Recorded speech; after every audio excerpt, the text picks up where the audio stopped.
everyone, I'm Rebecca and welcome to MsMojo. Today we're ranking all the Rusical performances from RuPaul's Drag Race. Oh, make you love me. Don't do it. For this list, we're looking at musical numbers from the US Drag Race and All-Stars that have an original storyline and have the queens portraying a character that is not themselves. Because we're discussing the contestants' performance in main challenges, we have to issue a spoiler alert. So, which of these performances is Broadway worthy to you? Let us know in the comments.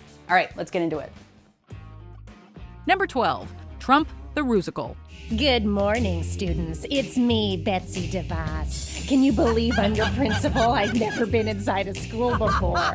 This performance got political, lampooning the reality star and 45th President of the United States, with Trump himself, his family, and his associates imagined as tropes inspired by Greece. The concept was a little out of left field. Trumper humpin', it was a gas. Trumper humpin', no alternative facts. However, the production value was high, and some performances, like Silky Nutmeg Ganache as Oprah Winfrey, were certainly entertaining. Did someone say Oprah?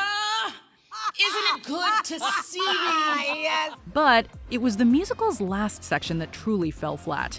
With a trite theme of women coming together, the final number totally contradicted the previous characterization and seemed to skate over the complex issues that had already been presented.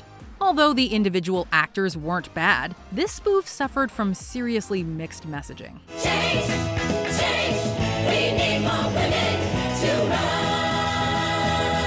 Future is female. Number 11, Social Media, the Unverified Rusical. While many Drag Race musicals have had the queens play real-life figures, Season 13's version required most to portray social media platforms and trends. Swear to God, if you make me sing another syllable, I'll gladly come down there and I will punch you in the clavicle. The queens deserve props for not only performing, but also pre-recording their songs. And Rosé stood out for her killer vocals. Don't say what I can post, you know I'm stunning. All people want sex, not body shunning. So just cancel your plans to troll on my crusade. But several performances were unexciting or downright sloppy. And with the overall tone inching towards after-school special, the cautionary tale was heavy-handed in its depiction of the costs of using social media. Hand in hand together before I reach my end.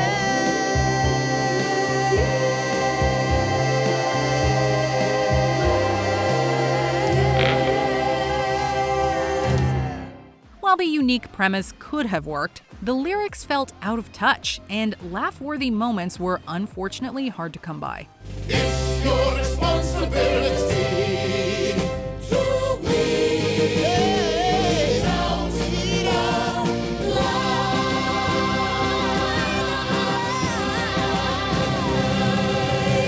lies. Number 10, Farmer Rusical.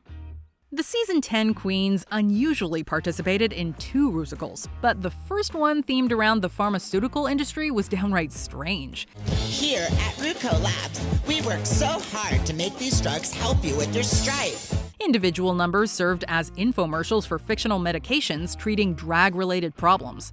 Unfortunately, the jump from vignette to vignette meant the routine lacked a cohesive plotline. And with the writing sometimes relying on punchlines that were obvious rather than clever, it wasn't always a funny viewing experience. But now there's a fix when you come and go south. All you gotta do is put this caulk in your mouth. Caulk, as in C-A-U-L-K. Get your mind out of the gutter. To boot, there were several noticeable issues with lip syncing and choreography throughout. Oh, that's a big old ass. My backside looks like a mountain pass. Badonkadonks, now available on the go. The musical deserves credit for its downright creative premise, and some queens had no problem with their lines. But overall, this wasn't nearly the show's strongest showing. Number 9, Kardashian the Musical.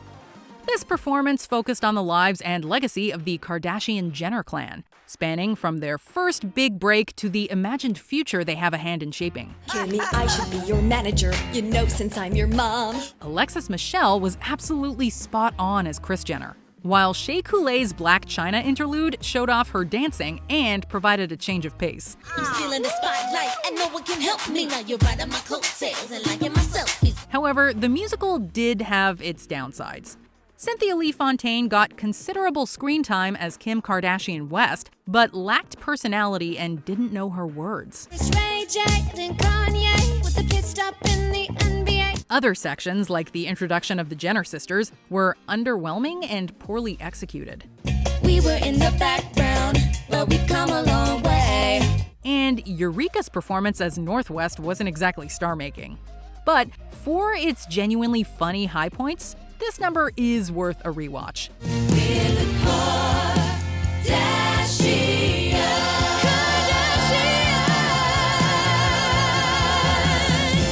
Number 8.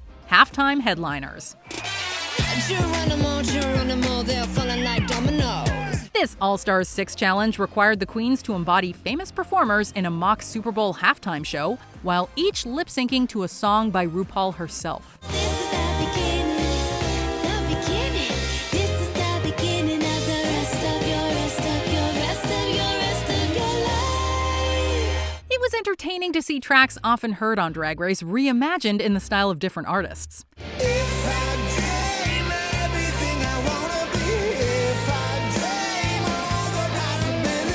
And although they weren't recorded by the queens themselves, some celebrity impressions were surprisingly accurate. Choreo-heavy performances from the likes of Jan and Trinity K. Bonet were not only downright impressive, but also true to the singer being portrayed. But some roles like Madonna offered fewer opportunities to impress. And Shakira was totally let down by a bored-looking Yara Sofia. Ultimately, it was a performance of highs and lows, but a watchable one nonetheless. Number 7. Divas Lip Sync Live. In this challenge, the queens impersonated music industry icons in a VH1 Divas parody tribute.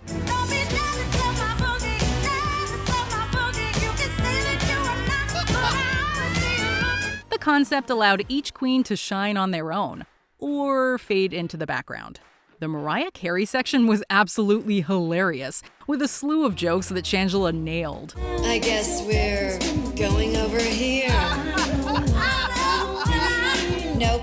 And Ben de la Creme's high-energy performance as a rapping Julie Andrews is Drag Race at its silliest and its best. What do you like now? Pussy much to end this drought. Titty so plentiful, fishy green Jezebel should be criminal. Don't make sense for a bitch to be this endowed. But with some roles destined for comedy gold and others comparatively lacking in interest, it was an uphill battle for certain queens to stand out.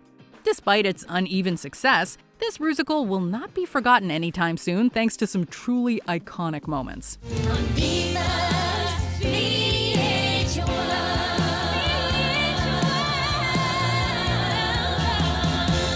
Number 6. Glamazonian Airways. If you drink enough alcohol, you can fly anywhere.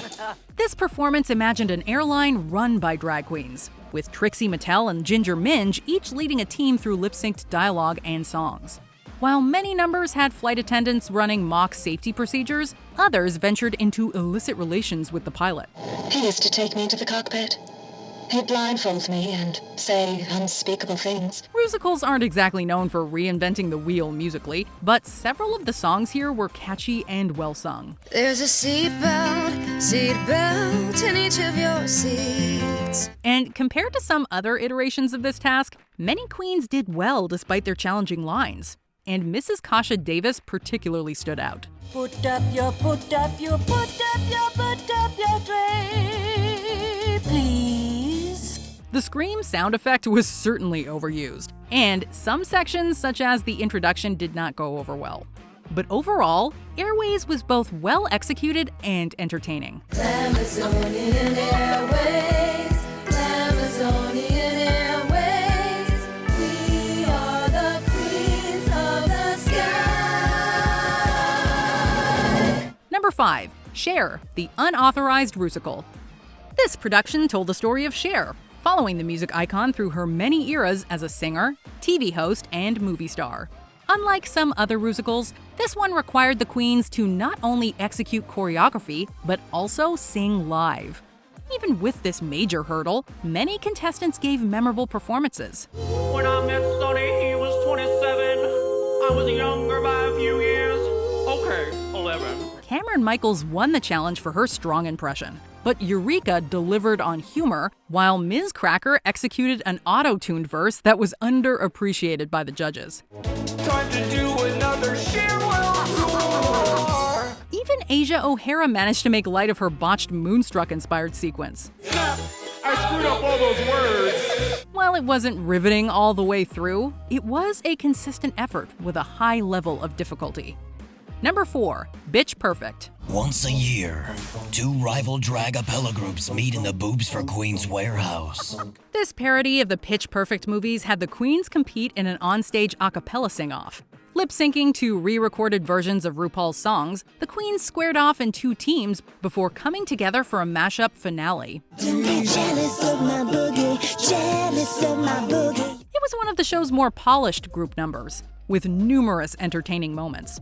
The Shady Bitches group was particularly great, with a fierce introduction and a star-making performance involving a handstand from Chi Chi DeVane. Pick myself up, turn the world on its head. Don't forget what my mama said. But the Lady Bitches also had their share of funny moments, like Robbie Turner singing Freaky Money and Cynthia Lee Fontaine sending her shoe into the ceiling. And with a relatively short runtime, the Rusical had the advantage of never dragging. Pun intended.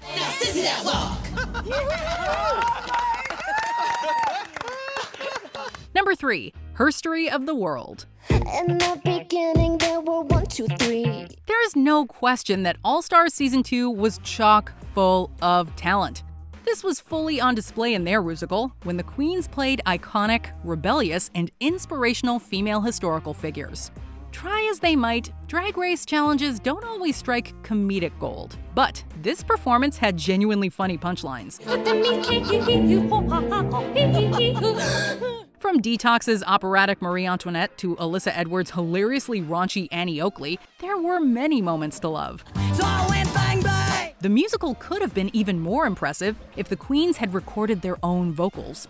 But with excellent lip-syncing all around, it is a minor bone to pick with an overall excellent showing. Number 2, Madonna, the unauthorized Rusical. Hey lady pop stars, all hail the queen. Welcome to my vampire. Jumping across musical styles and visual aesthetics, this performance was a crash course in the pop star famous for reinventing herself.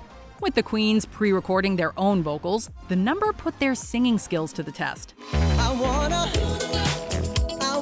rule the world. But nearly every contestant rose to the challenge, and some were downright captivating. Jan, Widow Von Du, and Gigi Good all nailed extensive choreography, with the latter also executing impressive lifts. Haters criticize my blonde ambition. Double standard, is it 'cause I'm a woman? But there was also variety, with Jada Essence Hall channeling Madonna at her steamiest and Crystal Method delivering pure silliness. There comes a time in an artist's career. To top it off, the worst performances from Britta and Heidi N Closet were hardly bad at all. For its near flawless execution, this Rusical was a joy to watch. I'm MADONNA, bitch. Before we continue, be sure to subscribe to our channel and ring the bell to get notified about our latest videos. You have the option to be notified for occasional videos or all of them. If you're on your phone, make sure you go into your settings and switch on notifications. Number 1, Shade, the Rusical. In the city of drag queens, there's a fine line between being shady and being a lady. This is Penny. Which will she choose? Singing live is hard enough on its own, but this Season 6 production forced the queens to act and dance as well. And while some Rusicals have each competitor taking a turn on stage, Shade required that they turn out vocals and execute blocking as a group. With an inventive premise focusing on factions of drag queens and the concept of shadiness, the number was not only original, but also had a consistent storyline that echoed real-life musicals. Drink for me! Don't do it! Don't do it! Even when queens didn't excel at singing, it didn't detract much from the performance. And Courtney Act and Adore Delano absolutely slayed their parts. Watch me be your star.